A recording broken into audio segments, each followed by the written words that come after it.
तेने ब्रह्म हृदय याद कवय मुह्यंत सूर्य, जिनकी लीला को बड़े बड़े ब्रह्मा जैसे देवता भी नहीं समझ पाते।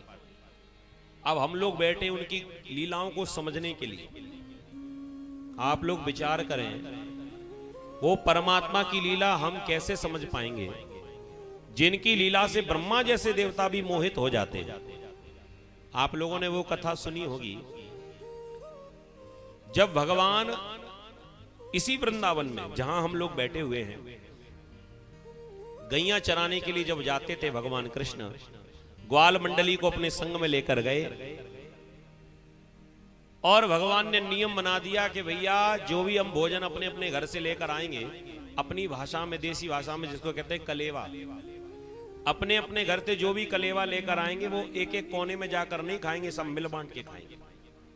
सो भगवान ने ये नियम बनाया। सो ग्वाल बाल गोलाकार बनाकर बैठ गए और बीच में भगवान बैठे। अब भगवान ने देखा कि मेरी मैया ने तो मेरे ताई बढ़िया मालपुआ और बढ़िया खीर, बढ़िया पकौड़ी, बढ़िया पूड़ी बनाकर वो भी ताजी ताजी भेजी है, और ये बेचारे गरीब ब्रजवासी, इनकी माताओं ने तो इनके ताई सूखी रोटी और अचार भेजो है। और मैं संग में ही रहता हूं, संग में ही खेलता हूं, सारे काम संग में ही करता हूं, और मैं खाऊं मालपुआ और खीर और ये खाएं सूखी रोटी, ये तो अच्छी बात नहीं है। सो भगवान ने जानबूझकर सबको अपने संग में बैठाया और अपने घर से जो कलेवा लेकर आए वो सबको भगवान थोड़ा थोड़ा खिला रहे।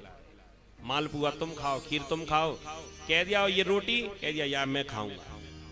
तो सूखी रोटी को लेके और अचार लेके भगवान खुद खाने लगे। उधर ब्रह्मा जी को पता चला कि ब्रह्म ने अवतार ले लिया है, तो चलो वृंदावन में भगवान का दर्शन करके आवे। तो भगवान का दर्शन करने के लिए ब्रह्मा जी जब ब्रह्मलोक से वृंदावन में आए, और वृंदावन में क्या देखा कि भगवान तो ग्वाल वालों की जूठन खा रहे। जूठन कैसे? भगवान ने देखा कि वो श्री राम अपने घर से पीतांबरी लेकर आया। पीतांबरी जानो ना, कढ़ी, अपने अपने घर में जिसको हम कढ़ी कहते हैं उसको यहां पीतांबरी कहते हैं। संतों की भाषा बड़ी विचित्र है। आश्रमों में जाओ, चित्रकूट पर जाओ, अयोध्या में जाओ, वृंदावन में आओ, या कहीं संतों के सानिध्य में जाओ, इनकी भाषा भी बड़ी विचित्र है। संत जब लड़े तो सीधे सीधे गाली नहीं देते हमारे तुम्हारी तरह। ये जब लड़ाई भी हो तो लड़ाई भी बड़ी प्रेम की होती है। और इनकी भाषा देखो जी, नमक को कहते हैं राम रस।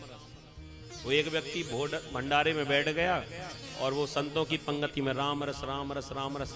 अब बेचारा वो आया ग्वालियर से, और उसे क्या पता कि राम रस, बा ने सोची कि राम रस बूरो होएगो, राम ही रस जिसको नाम होए तो जा में तो रस ही रस होए। तो बा ने कह दिया भैया ये राम रस जो लेके जा रहे हो या में रख। तो थोड़ा सा, अब नमक तो था ही, नमक कितना लिया जाता है, थोड़ा सा। आने की भैया जा में थोड़ा सा और रख दो।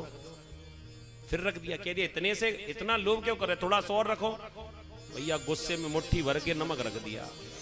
अब खाने वाले को लगा ये बुरा होगा, मीठा होगा, और जैसे ही बाने पूड़ी बा में लगाई और खाई, सो माता ठोका भैया ये रामरस है, नमक के रामरस कह रहे। बड़ी विचित्र भाषा है संतों की।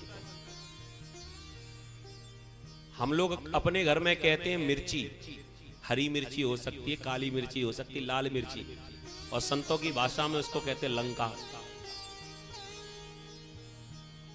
हम लोग कहते हैं दाल, वो कहते हैं बैकुंठी। हम लोग कहते हैं कड़ी, वो कहते हैं पीतांबरी।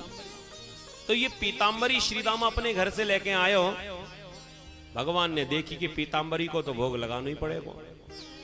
सो भगवान ने कही श्री दामा भैया ये जरा पीतांबरी ने हमको चखा। श्री दामा ने कही कि लाला ये जो पीतांबरी है ना, ये एक दिना बासी है, एक दिना पुरानी है, ताजी नहीं है।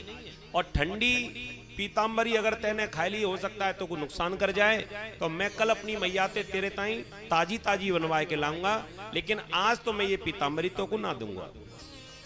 भगवान ने कह दिया चाहे ताजी हो चाहे बासी, हमें तो खानी है, या मैं थोड़ी सी दे। श्री दामा ने नहीं दी। अब मित्र मंडली तो थी, हंसी मजाक में श्री दामा ने कह दिया चाहे कछु कर ले, आज तो कोई पीताम्बरी मिलेगी ना। भगवान ने कह दिया तो तू भी चाहे कछु कर ले, आज भोग पीताम्बरी को ही लगेगा। श्री दामा ने कहा अच्छी ऐसी बात है तो पहले मुझको पकड़ के ही दिखा दे। सो भैया टिफिन में जो कड़ी भरी थी वह लेके श्री दामा ने दौड़ लगाई, जैसे मैराथन में दौड़े। आगे आगे श्री दामा, भगवान ने कह दिया तो मैं भी तो को ना छोड़ूंगा। तो पीछे पीछे भगवान भी दौड़ लगाए भी लग गए। और श्री दामा ने सोची पकड़ो गयो तो ये कड़ी खा लेगो। सब मोते लगाए के और पूरी पीताम्बरी को पी के जो बर्तन था उसे जमुना जी में फेंक दिया और वहीं से इशारा करो ले खा ले कड़ी। भगवान ने कह दिया चाहे जितनी दौड़ लगाए ले, लेकिन आज भोग तो लगेगा ही। श्री दामा ने कहा वो कहां से लगेगा, कह दिया अब देख ले। भगवान ने देखा कि पीते पीते जो दौड़ लगा रहा था तो थोड़ी सी कड़ी उसकी ठोड़ी पर लगी रह गई थी। भगवान ने श्री दामा को पकड़ा और उसकी ठोड़ी पर जो कड़ी लगी हुई थी उसको अपनी जिह्वा से चाट लिया। इतने में ही बूढ़े बाबा ब्रह्मा जी का देखना हुआ। वो आए थे भगवान का दर्शन करने। बूढ़े बाबा ब्रह्मा जी का देखना हुआ, भगवान का वो कड़ी चाटना हुआ। ब्रह्मा जी की चारों खोपड़ी खराब, ये भगवान हो ही नहीं सकते। ये तो कोई साधारण ब्रजवासी जो दूसरों की जूठन चाटे, ये भगवान तो नहीं हो सकता। सो ब्रह्मा जी परीक्षा करने लगे। तो कहने का तात्पर्य है तेने ब्रह्म हृदय यादि कवये मुह्यन्ति यत्सूर्यः।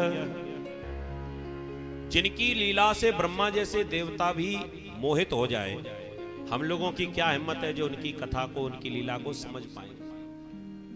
न जाने कौन से गुण पर दया निधि रीझ जाते।